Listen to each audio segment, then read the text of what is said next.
नमस्कार मित्रांनो, सकाळमध्ये जे बी आपल्या घरी आलं आणि म्हणे आपल्याला सारंगड्याच्या यात्रेला जायचंय. मग संध्याकाळी आपण बी रेडी आणि गाडी बी रेडी. भाऊ थोडा टेन्शन मध्ये दिसत होता, पण जे बी म्हटलं याला हसव रे, कसा हसत नाही. गेल्याच बरोबर आधी दर्शनाला गेलो, पण तेवढ्यात जे बी म्हणे माझ्या चप्पल बेकार ब्रँडेड आहे, चोरी बिरी झाले. तर म्हणते कोणसा स्टाईल आहे, तर तो म्हणे ये बाबूराव का स्टाईल आहे. नंतर आम्ही त्या ठिकाणी पोहोचलो ज्याच्यासाठी ही पूर्ण यात्रा फेमस आहे, म्हणजे घोडे बाजारात.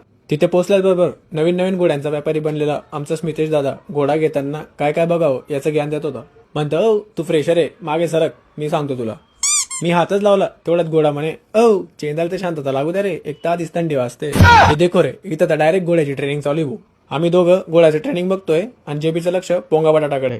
म्हटलं चला मग लगाव रे 3 प्लेट पोंगा बटाटा खाऊन तर डायरेक्ट कॉलेजचे दिवस आठवले भाऊ.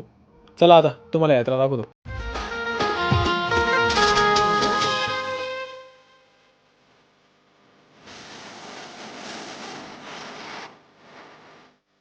हाँ बघा रे, डायरेक्ट मौत का कुआ.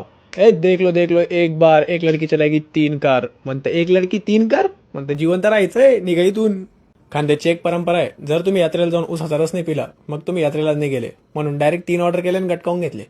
नंतर आम्ही थोडं शॉपिंगला निघालो. आमच्या रातच्या वीरसाठी लगाम घ्यायची होती. चला आम्ही शॉपिंग करून घेतो, तोपर्यंत तुम्ही फॉलो करून घ्या. जय महाराष्ट्र.